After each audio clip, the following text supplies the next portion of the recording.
Welcome to The Intentional Exit, a leadership legacy podcast for those who don't just want to retire, but want to do it well. I'm Rebecca Schriver, and this is where we help you protect what you've built, reduce unnecessary taxes, and create a plan that gives you clarity, confidence, and control. So together, we make sure your exit is not accidental, it's intentional. Before we begin, please note that the information shared in this podcast is for educational purposes only and should not be interpreted as tax, legal, or financial advice. For guidance specific to your situation, we recommend consulting with a qualified professional. Two families, two different outcomes, but maybe the same paperwork.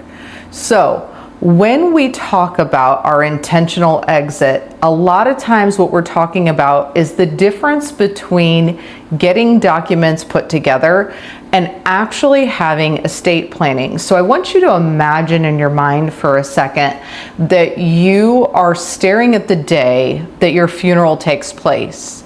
And you see your family there. And while this may be sad, and I have a lot of people who get emotional around this, one thing's for sure, 10 out of 10 of us aren't getting out of here alive. And so we have to stop pretending like this day isn't gonna come. We have to start really taking that by the horns and say, no, we are all human, right? And these things happen, and they happen to everybody. Everybody is going to end up in a position where they pass away and their family is left to pick up these earthly things, which are those pieces. So on episode 20 of The Intentional Exit, we are going to walk through why is it so vital that we take care of these things ahead of time. So thank you so much for watching. If you'll do me a favor, we are starting to build our following. And if you will just do us a favor, if this has brought you any kind of value, hit subscribe. If you are secretly watching, it's the free thing that you can do to make sure that you don't miss out on any episodes, that you're kept up to date, and that you always have this free information. So go ahead, click subscribe. The other thing that I want you to know is that this is not legal advice. This is practical knowledge. These are the things that I talk to my clients about that help them to prepare. And so if you go to an attorney and you get your documents drafted or you get everything put together, it's not just about the paperwork. The paperwork is important, and it's important that it's done the right way, and it's important that it has all of the particular things in it that are necessary. It's important that you don't just plan for death, but you also plan for life. And so as we work with our clients, we look at both things. So what happens if you become incapacitated? Do you know? Who's in charge? Did you officially designate that through the proper channels? Did you use the right documents? Who are they done by? Did you go to an attorney? Or did you get something online off of, a free template and just fill it out? And while some of those things I'm sure work, whenever it comes to that day, you don't want to find out that what you didn't actually happen the way that you wanted it to. So anytime you're sitting down with an attorney or you're sitting down and creating the estate plan, there are some really key ingredients to how this functions. Because again, if we have those two families, and let's say they have the same exact documents, they can end up in vastly different places simply because they didn't ask enough questions.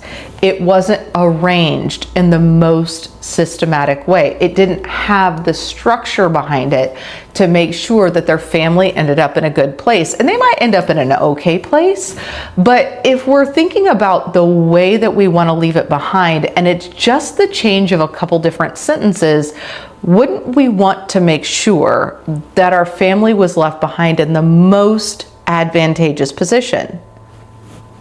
My guess is yeah, you would want that. And so the family that maybe, got the documents and they put it together and they never had a conversation around it. and maybe they didn't get everything organized as well as they thought they did. And then their family is running around.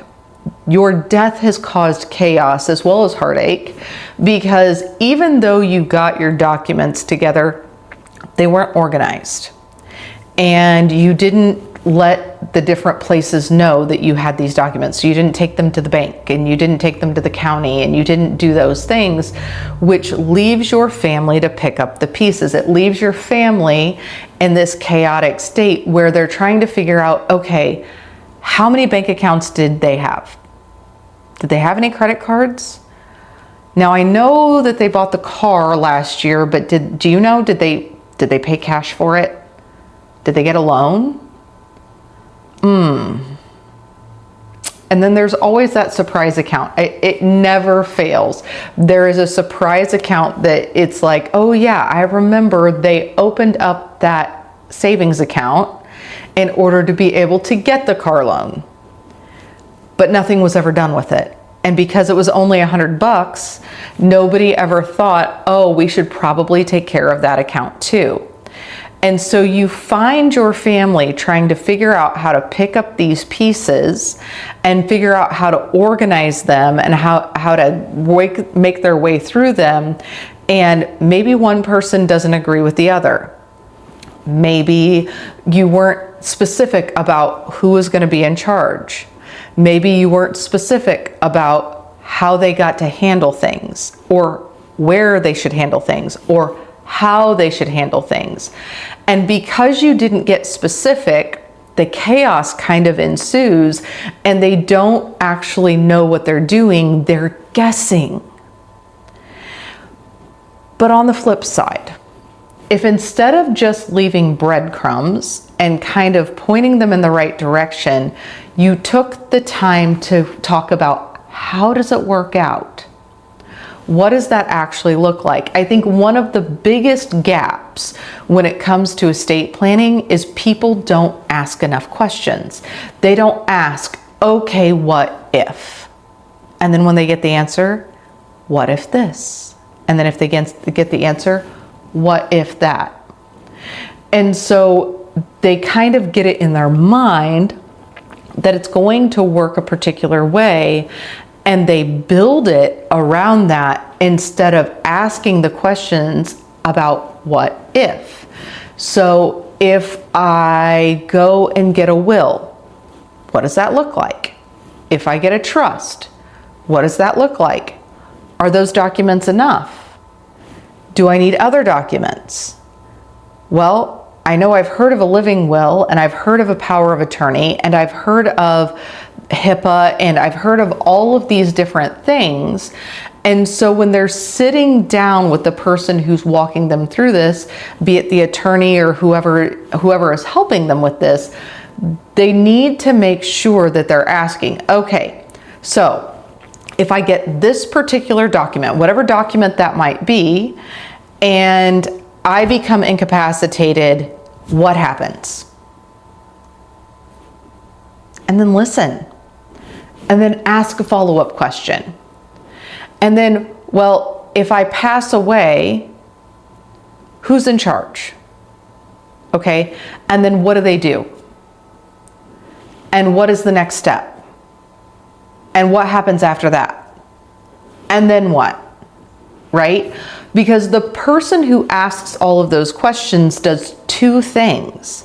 Instead of leaving it to chance, instead of leaving it to whatever might happen, they actually start to formulate a picture of what would actually happen. And you need to look at it from several different angles. So for some of us, we're gonna have something that happens in an instant, whether it's a car accident or a heart attack or a stroke, or we go to bed one night and we don't wake up the next day. And then others of us are going to have periods of illness or even incapacitation. And so we need to know, because we don't have a crystal ball, we have no idea what it's actually going to look like. We need to know both sides. If I become incapacitated, what happens next?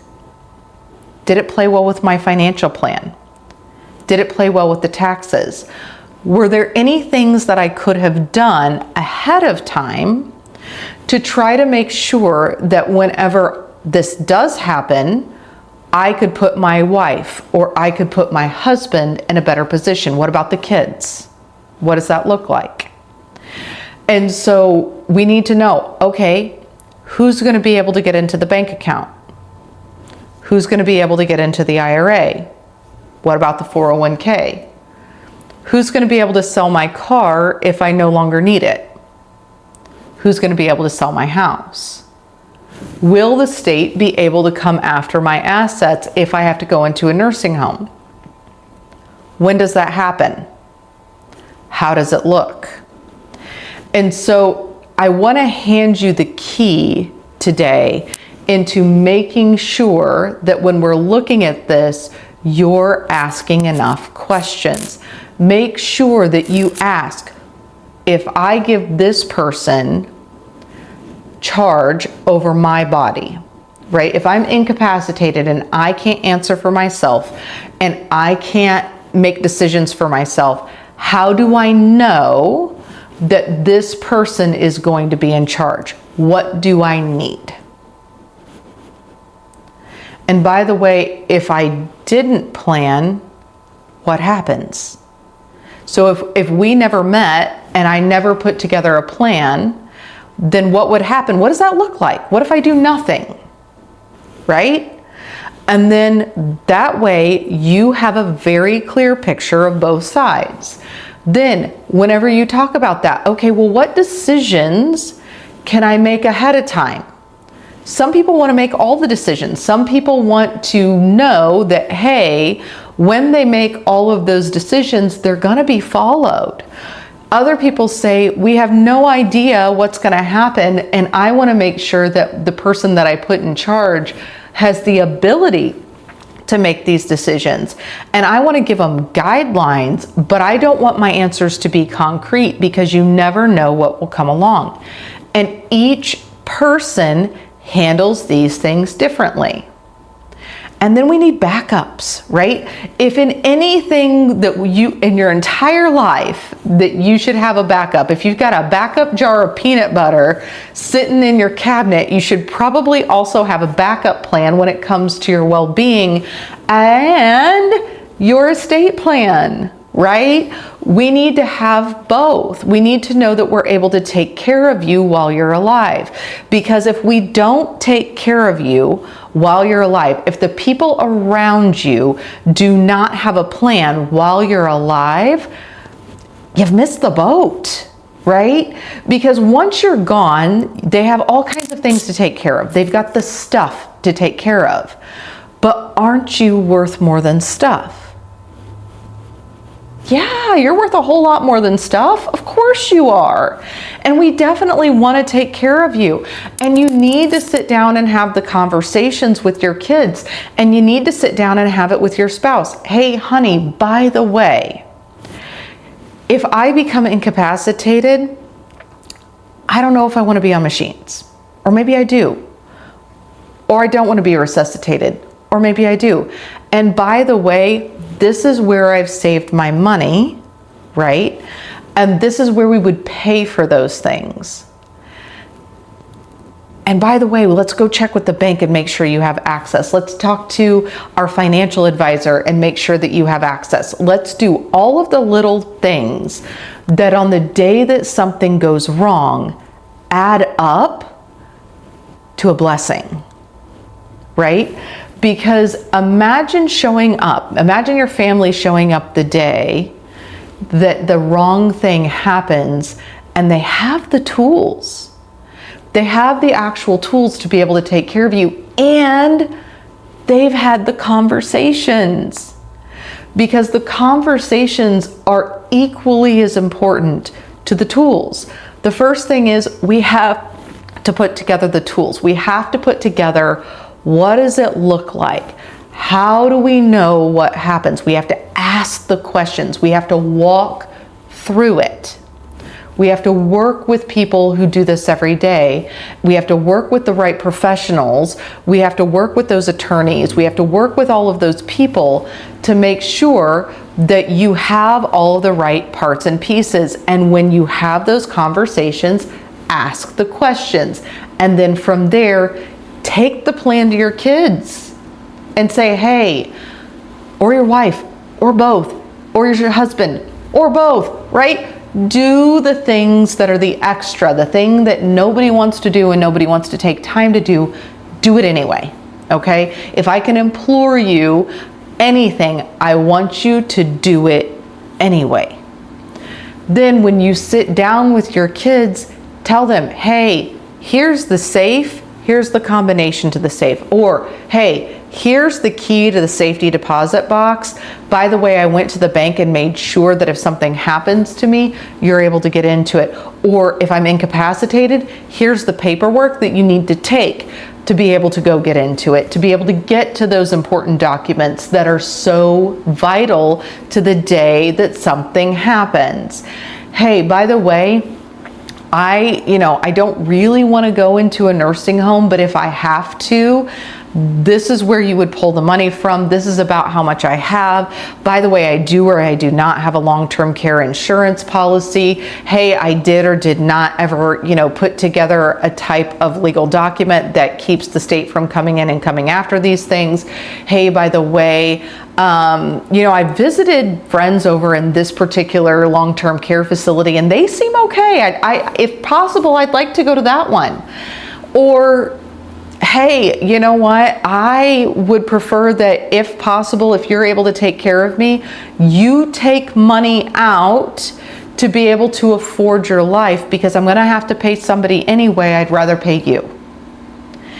And when you can start to have those conversations and when you can start to talk to your family about what is supposed to happen, and you can leave them both the documents as well as some written instructions when they are flooded with all of the different hormones that come along with grief and stress and all of these things. Instead of having to remember it all, they'll have it all right there, right? This is my pastor. This is my doctor. Here's my health insurance card. These are the things that are important to me. These are the things that I want. By the way, I prepaid my funeral. By the way, I went ahead and bought a headstone and a burial plot. Don't pay for them twice, right? And then make everything sit in the same spot so that they're not digging through years of filing cabinets, so that they're not trying to log into a computer and they don't have the password and then they've got to go jailbreak a computer or a phone. I don't know if you've ever tried to do that, but it's monumentally difficult on purpose because they're trying to protect your ability to have privacy. And so you want to hand your family, the people that you trust, the people that care about you, the keys to be able to know the next steps. And then especially if you're married, you need to make sure that you are sitting down, talking with your spouse about what does it look like if I pass away? Are you able to stay in the house? Are you not able to stay in the house? What is your income going to look like? Where are the bills? How do I pay the bills? How do you pay the bills? Hey, I don't know. If something happens to my spouse, I'm going to be lost because I don't even know how to pay the water bill. And I could probably figure it out, but at the time that I'm grieving my spouse, it's probably the last thing on my mind, and there's a high likelihood that the water's going to get shut off. So you have got to make sure that you are putting these things out in the open, that you're having the uncomfortable conversations, that you're getting answers to the uncomfortable questions. And I got to be honest with you, that's really the tip of the iceberg. If you do nothing else, if you walk through the different things that I just discussed, if you talk to your family, if you ask the different professionals the right questions, if you get organized and you put it all in one spot and you make sure your family has the keys and you talk about the different outcomes and you talk about your wants and wishes, and then you go and you get all of the right documents to handle that, you are going to be light years ahead of most families. But if you can take it one step further, just one, if you can take it one step further and you can sit down with someone like me, or me, there's an idea, but if you can sit down with me, then I can show you how to set yourself up to where your family will have generational wealth. Or maybe if it's not generational wealth, they're at least not going to worry about how are we going to pay the bills? Do we have to hurry up and put the house on the market today because we have no idea how we're going to be able to keep up? Do we have the right to put the house on the market today? Or do we have to go through something like probate? Right? But if you do it really well and you organize well and you think about the back end, you will find that you can put your family into a much better position than if you never plan and you never have a conversation. So I realize that I've probably created a lot of questions today, and I hope I did. I hope that this particular conversation allowed you to think through maybe all of the things that you either have never talked about, or it's been a while since you talked about them, or maybe you're not sure what you actually did. I'd love to sit down and have a free consultation with you and talk to you about who are the professionals you need to go see. What are the things that you need to get organized, and how can we help you to create long-lasting generational wealth, or just less bills and more financial security? Either is fine. It depends on your family and what you want.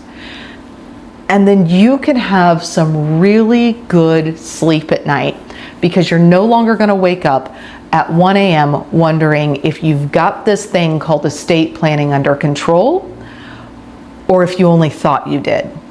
So please remember, this is not to be used as legal, tax, or financial advice. Everyone's situation deserves more than guesswork. It deserves intention. Please sit down with a qualified professional to talk through the different parts and pieces of your life and of your death and your family and how they're all organized. I'm Rebecca Schriver. This has been The Intentional Exit, and we will see you next week.